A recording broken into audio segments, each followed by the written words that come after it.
Kahit na sinasabi ng iba na ang priority natin ay sugpuin ang corruption, ang preoccupation naman ng iba in the last few days ay ang dami pong mga opisyal na nagpahayag na ang files ko ay hindi dapat maging ebidensya sa korte, so on and so forth.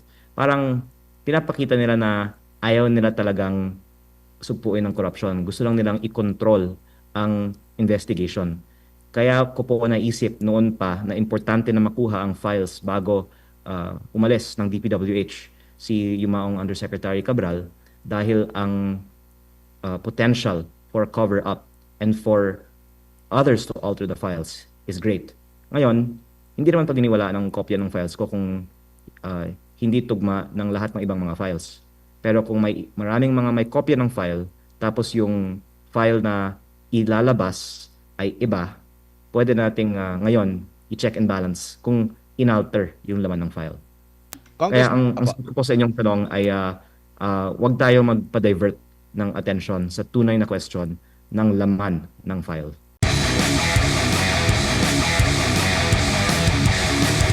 Kumalat po yung video, yung CCTV video, pati po yung larawan na may paper cut, na sugatan daw po. Ano po ba yung katotohanan po dito sa dokumento? Bagamat hindi malinaw dun sa CCTV na nagkaroon ng komosyon, pilitan dahil wala naman CCTV sa loob, pero sa labas naman medyo maayos naman ang inyong usapan. Okay naman kami ni Undersecretary Cabral dahil naglalakad kami at hawak ko yung papel at dinidiscuss nga po namin. And I vehemently deny any allegation of days to even reply to my initial Facebook post. I have also been saying since November in public that I have had these. And I've also been discussing with him since September the public release of these files. And ang katotohanan po kasi maraming mga kumakausap sa akin at sa kanya na wag ilabas ang mga files na ito dahil marami pong mga taong nakapangalan sa listahang ito. At siguro naman po nakikita ng publiko na ang importanteng topic ay hindi ang mga files ko, kung hindi ang laman ng mga files na ito na may kopya din ang DPWH na ibinigay nila sa ombudsman. Kaya ang tanong na lang, bakit nila hindi inilalabas ang mga files na ito? Opo, yung insidente na yun, sir, kailan po yun naganap? September 4. Oo, tapos ngayon lang sila nagsabi na merong ganun na parang sapilitan na pagkuha. Tama po. Opo. Sir, yung pagpunta nyo po doon, nagpaalam po ba kayo muna? Nagsabi ba or nag-usap ba kayo ni Secretary Vince na pupunta ko dyan sa opisina, hihingin ko yung kopya, or kausap nyo po si Undersecretary Cabral, o diretso na kayong pumunta po doon? Nag-set po ako ng meeting through Director Alex Bote sa opisina ni Yusek Cabral. And actually, nung June 11, nandun din po ako to meet Yusek Cabral and binigay niya sa akin yung kanyang high-level budget allocation formula na ang tawag po niya ay kanyang baseline budget managed o BBM formula kung paano na-compute niya yung 401 billion pesos allocable budget per congressional district. Nagsulat din po ako sa kanya a month later asking for the detailed breakdown ng mga budget allocations na ito. At nung na-appoint si Sec Vince September 1, naisip ko na baka kung noon hindi ito ibinibigay ni Secretary Bonoan, mas may chance ngayon. Kaya naisip ko na pumunta that day. And ako po ay nagpapasalamat na nung nandun ako, tinawagan ni Sec Cabral si Sec Vince kung maaring ibigay sa akin. Tapos nag-call back din po si Sec Vince. At ang sinabi po ni Sec Vince, okay na ibigay sa akin in the spirit of transparency. Sabi ko nga po kay Sec Vince, maganda kung isa publiko natin ito. At sabi niya, oo, isa sa publiko nga niya. Kaya ko nga din, hindi ito ginawa sarili ko dahil ang expectation ko, mas maganda, DPWH ang gumawa. And I believe nung September, mas idealistic pa siguro si Sec Vince, pero siguro marami ng kasing mga uh, napagkasunduan siya in terms of what he can and cannot do to remain in his position. Kasi siya naman po ay nandyan lang at the pleasure of his appointing authority.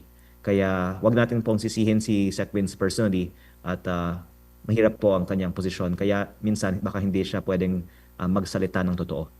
Opo, meron pong ilan na nagpahayag ng pagkabahala doon po sa sinasabing pinilit daw po ninyo na kunin yung files. Kung ganun po yung mga naging senaryo, meron ba kayong natanggap din na text mula kay Dizzo na parang parang pinapaalalahanan ka bakit ganun yung nangyari. Ganun din si Undersecretary Cabral. Kailan yung last communication po ninyo with Secretary Dizon na bago po yung interviews niya na sinisita nga kayo dahil di umano'y sa pilitan yung kinuha? We are trying to contact him, pero baka wala din siyang magandang sagot kasi nga only every few days siya nakakasagot sa mga katanungan ng media. Ang I think best is kung kaming dalawa humarap na lang sa media at palipaliwanag lang namin kung bakit hindi ng DPWH isinasa publiko ito. Pero ang sagot ko ay actually maraming kumuusap sa akin at sa kanya at pwede naming pangalanan lahat ng mga nasa listahan na nakiusap na huwag ilabas ang listahan. Kung hindi po niya aminin yan, lalo kong sasabihin na hindi siya nagsasalita ng totoo. Opo. Mula nung September po, nung pumunta po kayo doon and prior doon, meron kayong usapan na with Secretary Vince. Hanggang sa kasalukuyan, meron po ba kayong pag-uusap in between doon po? Bago po siya nag-abroad? Marami po. After September 4 kasi ang budget hearing sa Kongreso. Tapos meeting din kami sa labas at sa telepono din. At ako po ay naniniwala talaga na gusto ni Sec Vince ng reforma sa DPWH. Pero tulad po ng yung pagbaba ng presyo, yun po yung isinusulong ko. Tapos isinulong din niya. Pero nung inayawan ng iba, binalik yung presyo. 'Di ba? Kaya ang sitwasyon po ni Sec Vince ay napakahirap. Pero kaya ko din po yan bibigyan bilang konteksto. Kaya din, minsan hindi siya pwedeng magsabi ng totoo. Opo. Muli nating linawin, Congressman, kasi baka ang intindi ng ating mga kababayan no ilan na pag nandoon yung pangalan mo sa listahan, masamang tao ka na. Once and for all po, pakipaliwanag po, once na nandoon yung listahan, ano ba ang palatandaan na mayroong something mali doon or hindi mali na maging proponent ka, considering parang yan na yung nagiging kalakaran na magdala ng proyekto ang mga kongresista sa kanilang mga distrito kasi hahanapan din sila ng nakasanayan din ng kanilang mga constituents na pag ikaw si congressman, dapat meron kang proyekto dito sa amin. Ang masama I think is the fact na itinatago. Kasi kung isinasa publiko ng isang mambabatas ang mga proyekto na pinasok niya sa kanyang distrito, yan ay patunay na hindi siya kumita sa proyekto. Pero the fact na ang daming ayaw na lumabas ang kanilang mga pangalan ay I think a reason to believe, corroborated by the fact na ang sinasabi ni former Undersecretary Bernardo ay almost 100% ng mga bid sa DPWH ay luto, na may mga commission nga in many cases para sa mga proponents ng mga insertions. At ang mga presyo nga talaga ng mga proyekto ng DPWH ay mataas, ang kalidad ay madalas substandard, kaya ang sinasabi ko ay halos lahat siguro ng mga DPWH projects ay may kickback.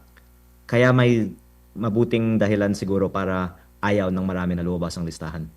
Opo. And doon po sa nangyari at naipalabas na videos doon sa CCTV at mismo yung taga-side ng DPWH ang naglabas po. Ito ba ay nagpapatunay na legit na ang inyo pong hawak na dokumento ay galing talaga sa DPWH at hindi na kailangan pa na i-verifika? Yun ang funny thing about the DPWH saying na I illegally obtained the files, na kinocompare man nila na talagang galing sa kanila ang files na ito. And the fact na ayaw nila ba naman na bakit may mga pangalan ng mga taong patay. Hindi ko naman problema yun kasi hindi naman ako ang gumawa ng listahan. Kaya tama ka po, ito po ay patunay na authentic ang listahang ito.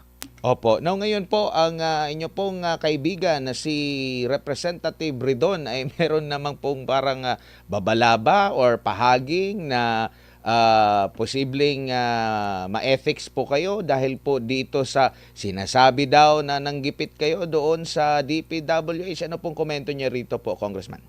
Sir, mag-share ako sa iyo ng sekreto. Gustong-gusto kong i-ethics nila ako para may oportunidad ako na ilabas lahat ng mga alam ko tungkol sa mga gawain sa Kongreso. Kasi alam niyo sir, nung Lunes, gusto ko sana mag-privilege speech. Pinatayan ng mikropono, tapos nag-adjourn ng session in less than 1 minute. Kaya mabuti po i-ethics nila ako para pwede akong magpahayag ng pahayag na lang sa Kongreso. Yung sinasabi ko po kay Congressman Redon, ang kanyang party list, Bicol Saro, ay may 150M insertion sa 2025. Dalawang road project, 75 million pesos each. Meron din po insertion sa 2026 kasi kaming lahat ay hiningan ng submission ng at least 150. Yung mga party list nga po, 160M per party list. At mukhang pag pinapahayag ko ang mga ito, maraming mga nagagalit na nabubulgar ang kanilang pinagkikitaan. Kaya hindi ko naman po sinasabi na may masamang ginawa si Congressman Redon sa kanyang mga ah, insertions di umano ng kanyang party list. Pero mabuti po kung isagot na lang niya kung meron man siya o hindi insertions sa 2026 budget mismo o ng kanyang party list na sinabi ko po sa unang pahayag ko, kanyang party list ang may insertion sa 2025 budget. Ngayon, tungkol sa kanyang sinabi na i-ethics niya ako dahil sa illegally obtaining the file, parang nakakatawa talaga para sa karamihan ng mga Pilipino na kahit na sinasabi ng iba na ang priority natin ay sugpuin ang corruption, ang preoccupation naman ng iba in the last few days ay ang dami pong mga opisyal na nagpahayag na ang files ko ay hindi dapat maging ebidensya sa korte, so on and so forth. Parang pinapakita nila na ayaw nila talagang sugpuin ang corruption. Gusto lang nilang i-control ang investigation. Kaya ko po naisip noon pa na importante na makuha ang files bago umalis ng DPWH si Yumaong Undersecretary Cabral dahil ang potential for cover-up and for others to alter the files is great. Ngayon, hindi naman paniniwalaan ng kopya ng files ko kung hindi tugma ng lahat ng ibang mga files. Pero kung maraming mga may kopya ng file, tapos yung file na ilalabas ay iba, pwede nating ngayon i-check and balance kung inalter yung laman ng file. Kaya ang sagot ko po sa inyong tanong ay wag tayo magpa-divert ng attention sa tunay na question ng laman ng file.